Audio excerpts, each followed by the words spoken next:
پھر ہمیں تباہی اور بربادی سے کوئی بچا نہیں سکے گا۔ میں نے پوچھا، ملنگ کالے نے تمہارے مسائل کا کون سا حل بتایا اور وہ اپنی کون سی بات ماننے کو کہہ رہا ہے؟ منظور تھوڑی دیر تک تذبذب کے عالم میں رہا، پھر ہچکچاتے بولا، جناب، ملنگ بابا نے کہا ہے کہ اگر ہم جادوئی اثرات سے نکلنا چاہتے ہیں تو ہمیں اس گھر کو چھوڑنا ہوگا۔ بہتر یہی ہوگا کہ ہم اپنا گھر بیچ دیں۔ انہوں نے اس سلسلے میں ایک خریدار پارٹی بھی تلاش کر لی ہے۔ وہ خاموش ہو کر زخمی نظر سے مجھے دیکھنے لگا۔ میں اس کی مجروح نگاہی سے سمجھ گیا کہ معاملہ یہاں پر ختم نہیں ہو جاتا جتنا وہ بیان کر چکا ہے، بلکہ اس سے آگے بھی بہت کچھ ابھی باقی ہے۔ چنانچہ اپنے خیال کی تصدیق کے لیے میں نے اسے ٹٹولا، منظور حسین، یہ تو کوئی ایسی بات نہیں جس کی بنا پر تم ملنگ کالیہ کو شک اور بے یقینی کی نظر سے دیکھنے لگو۔ آپ ٹھیک کہتے ہیں تھانے دار جی، وہ ایک ٹھنڈی سانس خارج کرتے ہوئے بولا۔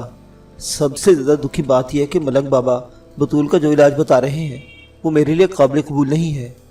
میں نے کہا، تو کیا گھر کی جبری فروخت سے بطول کا بھلا نہیں ہوگا؟ گھر چھوڑنے یا فروخت کرنے سے تو گھر کی مصیبت دور ہوگی، منظور نے کالیہ کی زبان سے بتایا، جبکہ بطول کو سحری اثرات سے نکالنے کے لیے ہمیں کالیہ کے ایک ذاتی منصوبے پر سر جھکانا ہوگا۔ اگر ہم اس کی بات خاموشی سے مان لیں تو بطول بھلی چنگی ہو جائے گی۔ میرا ماتھا ٹھنکا، میں نے تیکھے لہجے میں استفسار کیا، اور ملنگ کالیہ کا ذاتی منصوبہ کیا ہے؟ وہ تم لوگوں سے اپنی کون سی بات منوانا چاہتا ہے؟ وہ چاہتا ہے ہم بطول کی شادی اسے کر دیں، منظور نے شکستہ لہجے میں بتایا۔ لا حول ولا قوہ، بے اختیار میرے منہ سے نکل گیا۔ منظور حسین رحم طلب نظر سے مجھے دیکھنے لگا۔ مجھے اس کی حالت پر بہت افسوس بھی ہوا، اور میں نے اپنے دل میں اس کے لیے گہری ہمدردی بھی محسوس کی۔ میں نے کھوجنے والے انداز میں اس سے دریافت کیا، اور تمہاری بیوی عابدہ کا اس بارے میں کیا خیال ہے؟ وہ ملنگ کالیہ سے بہت متاثر ہے، اس نے جواب دیا۔ وہ ملنگ کی بےہودہ باتوں پر یقین رکھتی ہے، اور اس کا خیال ہے کہ اگر ہم نے ملنگ بابا کی بات نہ مانی تو واقعی ہم تباہ و برباد ہو جائیں گے۔ وہ مکان بیچنے کے ساتھ ساتھ بطول کو بھی اس کے نکاح میں دینے کے لیے تیار ہے۔ ایسا ہرگز نہ ہونے دینا منظور حسین، میں نے قطعیت سے کہا۔ میری تو یہی کوشش ہے کہ ایسا نہ ہو، وہ بے چارگی سے بولا۔ اسی لیے تو آپ کی مدد لینے رات کے اس وقت آپ کے پاس آیا ہوں۔ عابدہ کے سامنے میری تو پیش نہیں چلتی، وہ میری بات کو اہمیت دیتی ہے اور نہ ہی مجھے کسی کھاتے میں گردانتی ہے۔ اگر آپ کسی طرح اس معاملے میں میری مدد کر دیں تو بات بن سکتی ہے۔ ملنگ کالیہ جادو ٹونے اور دیگر عملیات کے حوالے سے اچھی خاصی شہرت رکھتا ہے، گاؤں کے لوگ اس سے مرعوب اور ڈرے سہمے رہتے ہیں۔ پھر عابدہ خود اس کی ہم خیال ثابت ہو رہی ہے۔ وہ نادان ملنگ کے جھوٹے وعدوں پر بہل رہی ہے اور بیٹی کو جہنم رسید کرنے کے لیے ذہنی طور پر تیار ہو چکی ہے۔ اب آپ ہی بتائیں میں کیا کروں؟ اس کی قسم پرسی کو میں اچھی طرح سمجھ رہا تھا۔ وہ ایک ایسا زنمری شوہر تھا جو اپنی بیٹی کے لیے دل میں بہت درد رکھتا تھا اور اس کو تباہی سے بچانا چاہتا تھا، مگر بے بس اتنا تھا کہ از خود کچھ کرنے کی پوزیشن میں نہیں تھا۔ دوسری جانب ملنگ کالیہ کے عزائم بھی اب کھل کر میرے سامنے آ گئے تھے۔ وہ خبیث خصلت شخص بطول جیسی نوعمر حسین و جمیل لڑکی پر رال ٹپکا رہا تھا۔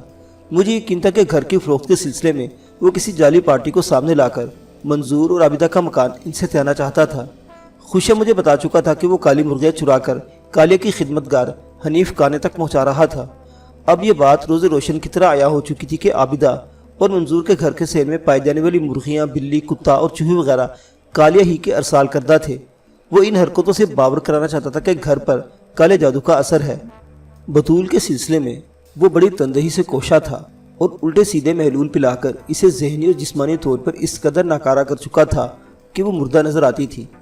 وہ ہوس پرست شخص معصوم بطول پر دانت تیز کر رہا تھا اور اپنے مخصوص ہتھ کنڈوں سے اسے حاصل کرنے کی کوشش کر رہا تھا۔ میرے اندازے کے مطابق منظور حسین اینڈ فیملی تباہی کے دہانے پر کھڑے تھے۔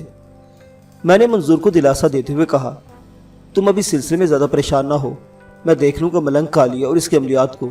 تم بس اپنی بیوی پر نگاہ رکھو اور اسے سمجھانے کی کوشش کرو کہ وہ کالیہ کو گھر میں داخل ہونے نہ دے۔ میں آپ کی ہدایت پر عمل کروں گا، وہ ٹھہرے ہوئے لہجے میں بولا، مگر عابدہ کسی بات کے لیے قائل کرنا میرے بس کی بات نہیں۔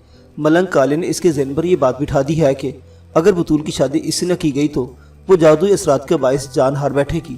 بطول کو زندہ رکھنے کا بس یہی طریقہ ہے کہ ملنگ سے اس کی شادی کر دی جائے۔ میں نے سمجھانے والے انداز میں کہا، تمہیں تھوڑا بہت سخت تو ہونا پڑے گا۔ ملنگ کالیہ زبردستی تمہاری بیٹی سے شادی نہیں کر سکتا۔ میں تو بس یہ کہہ رہا ہوں تم اسے اپنے گھر میں داخل ہونے نہیں دینا۔ اگر وہ شیطان زبردستی تمہارے گھر میں داخل ہونا چاہے یا بطول سے ملنا چاہے تو تم فوراً مجھے اطلاع دینا، میں اس مردود سے خود ہی نمٹ لوں گا۔ بطول سے اس کا میل جول ٹھیک نہیں اور اس کی دی ہوئی تمام دعائیاں فوراً بند کر دو۔ ایک لمحے کا توقف کر کے میں نے منظور کی آنکھوں میں جھانکا اور کہا، میں بہت جلد ملنگ کالے کے ڈیرے کا دورہ کرنے والا ہوں، تم فکر نہ کرو، اس موذی کا زہر میں نکال دوں گا، تم اپنے گھر اور گھر والوں کا خیال رکھو۔ وہ قدرے اطمینان بخش حالات میں نظر آنے لگا۔ اس کے بعد میں نے اسے کالی مرغیوں کی چوری اور اس کے سین میں ان کی آمد کا احوال حقیقی مختصر الفاظ میں سنایا۔ میری باتیں سن کر اس کی آنکھیں حیرت سے پھیل گئی اور وہ ممنون تامیز نظر سے مجھے دیکھنے لگا۔ میں نے کہا، منظور حسین، میں تمہارے گھر کے مسائل اور ملنگ کالے کی طرف سے بے خبر یا بے پرواہ نہیں ہوں۔ انشاءاللہ بہت جلد میں تمہیں کامیابی کی اطلاع دوں گا۔ تم اپنے گھر کے معاملات پر گہری نظر رکھو، بیرونی مسائل سے میں خود نمٹ لوں گا۔ میری حوصلہ افزا باتوں نے اس کی ہمت بندھائی اور وہ قدرے مضبوط لہجے میں بولا، تھانے دار صاحب، میری بچی اس شیطانی چکر سے نکل آئے گی نا؟ ضرور نکل آئے گی، میں نے پورے وثوق سے کہا۔ وہ اٹھ کر کھڑا ہو گیا اور جانے کے لیے قدم بڑھا دیے۔ میں نے واضح الفاظ میں اسے بتایا، منظور حسین، اس ملاقات کا کسی سے ذکر نہ کرنا، خصوصاً اپنی بیوی کو تو اس کی ہوا بھی نہ لگنے دینا۔ میں خود کبھی کسی دن تمہارے گھر آؤں گا اور تمہاری بیٹی بطول سے بھرپور ملاقات کروں گا۔ تم نے وہی کرنا ہے جو میں نے سمجھایا ہے۔